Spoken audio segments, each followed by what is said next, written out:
Our lives are full of crucial experiences, each defining us in some small way.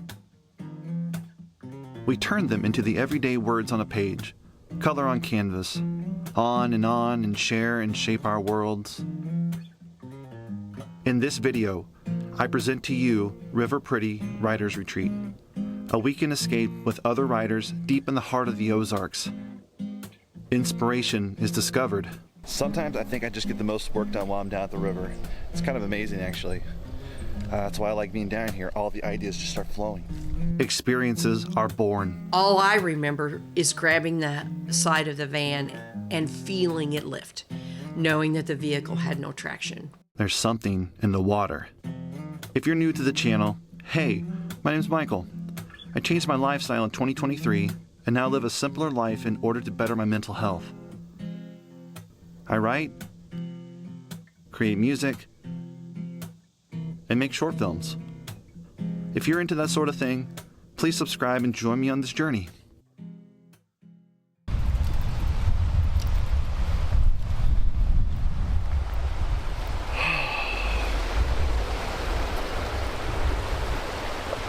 Here we are. Oh, how sweet the sound of the river.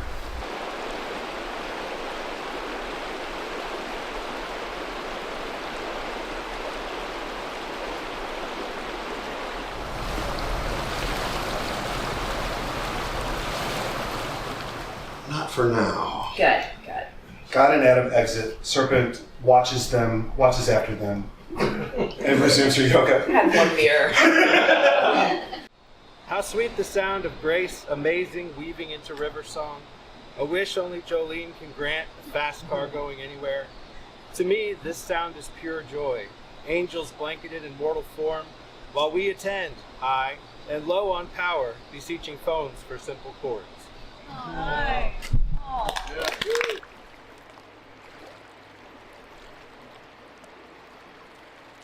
The North Fork River echoes through the trees, welcoming each rider as they emerge from the slumber of their cabins at sunrise. It's River Pretty. New and old writers alike gather for 3 days in the solace of nature to be inspired by visiting authors, to find the next story idea, and to share in each other's successes.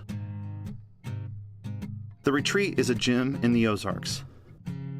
It's a relaxing weekend with books, friends, and your choice of drink. Writers share pieces of their next project at the participant readings, have one-on-one conferences with mentors for guidance, and at night they gather around a bonfire or the corner of the hotel porch to sing the night away. River Pretty is a home away from home. River Pretty is a writing retreat set in the southern Ozarks on the North Fork of the White River. The weekend is filled with doing workshops each day where we do create new work and work with featured visiting poets that we try to bring in nationally to Missouri.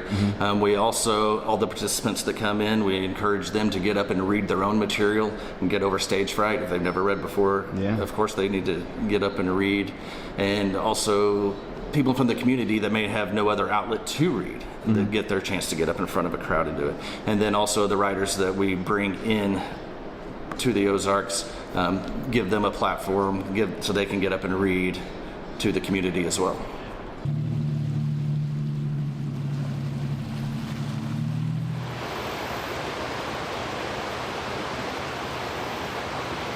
As writers, it's really important for young writers especially to have a good vulnerable space that they can go to, especially a sort of community space. So often writers are so, withdrawn, introverted people. I know I am.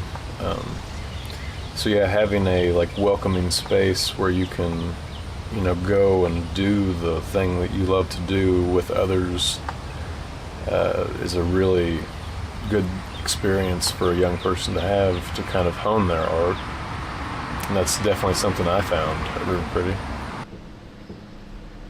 Established in 1866, Dot Mill has a rich history in the Ozarks. It was patented to its first owner, but was then sold and sold again by a handful of others until it landed in the hands of John C. Caldwell in 1892. The following year, the mill burned down, rumor being that a rival mill owner paid someone to do so. A few years after that, Alva Hodgson, his brother, and his mother purchased the land. Under new ownership, the mill was rebuilt, along with a general store, a cotton gin, and a blacksmith shop, thereby expanding Dot Mill into a proper settlement. Over the years, the historic landmark has undergone many transformations and much construction due to flooding, but nothing compared to the Great Flood of 2017. On that fateful weekend in April, and during River Pretty, no less, Dot Mill, all its guests, and all its staff experienced firsthand the rainstorm of the century. Most of the settlement was submerged, damaged, and destroyed. Once again, Dot Mill had to be rebuilt. However, as with every storm over the years, the owners, workers, and community rose to the occasion and not only rebuilt, but improved the beautiful landmark. Riders who experienced that weekend and returned to the retreat all these years later often recall that fabled flood in their work and in conversation. Water was literally hitting the bridge, and it was like this roar that I can't explain, the sound of all that water hitting that concrete low water bridge and just erupting over it in this constant vertical waterfall going up and over. And there was a lot of question at that point of how high is it going to go? They started telling us not to leave. Worst case scenario, everybody would move up the hill. The place where I was staying, Hodgson House, is literally at the top of the hill. So I wasn't super concerned. And the water had hit the point to where it was over the road in front of the mill, and it had hit the point where it was starting to get up under the little drop-in cabins. And then we began to hear this popping sound, and we went out on the porch and we watched cabins begin to pop their pipes, and the ones closest to the river floated away. By that point, it was it was proper dark, and it was really storming too. It wasn't like a gentle rain, it was a storm. We formed a line of cars and went up the road out of Dot Mill and up around, and then went to the fire station, which was probably, a 20-minute drive. There was concern because some people were missing. We didn't know where they were.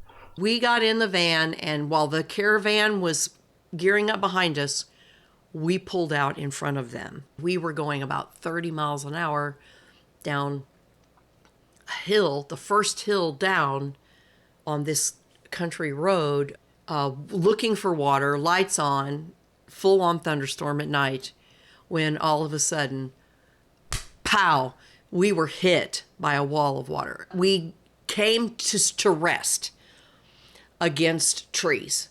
They got the windows down. The driver got the windows down on the car, so he hit the windows, the electric windows. But by the time he got them down, we had lost all power in the van.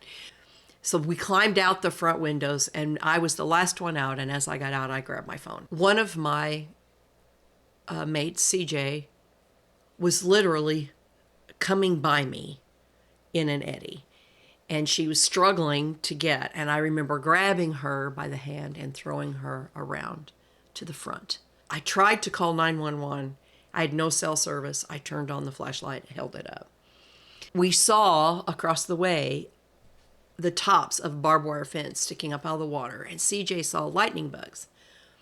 CJ and I swam over to that fence across what we have determined lately was probably about 15 feet of water. As we continued to traverse the fence, the water got to about waist high. So we knew we were headed up. And we saw headlights coming down the hill of a truck. And I took my phone and began to arc it. And he slammed on his brakes and stopped that truck right at the edge of water. Two guys got out of the truck. They had a spotlight, turned it on us. They jumped into the ditch to help us out, because by the time then, we're in thigh-high water trying to traverse a road ditch. Got up, they got us in the car. Found out things later. We found out that there was a bridge upstream that had been dammed by debris and that it broke. And when it did, it just flooded the entire lower valley in just a matter of a minute. I don't think I realized it so much at the time, but I realize it now, that there were any number of ways that we could have perished in that moment, but we didn't.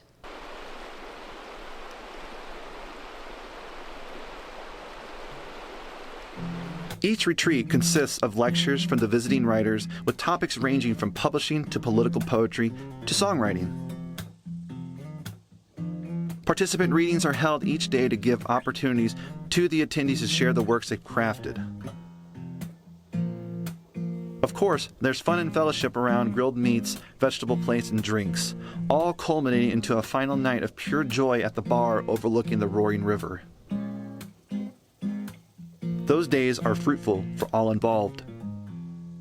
Stories of novel manuscripts are completed, and poetry collections are created. But Sunday morning arrives, and no one is eager to leave. I don't want to leave. That eagerness to get here drags on over months, yet 3 days in the valley fly by. It doesn't seem fair, really. Long trips back into the reality escape is no fun for anybody. Yet no one leaves the retreat empty-handed.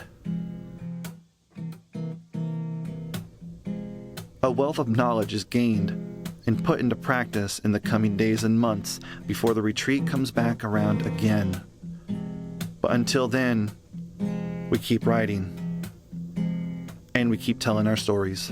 Every River Pretty, especially the River Pretties after that, 13 and 14, there were a lot of water poems and flooding and natural phenomena type poetry and fiction and all of the above, because it was just awe-inspiring. Keyword being inspiring. It inspired a lot for a lot of people. We still go back to Dot, and we still write, because in our minds, that's what it means to still be alive, is to still keep living and to still be with the people that matter and to still do the things that bring you joy.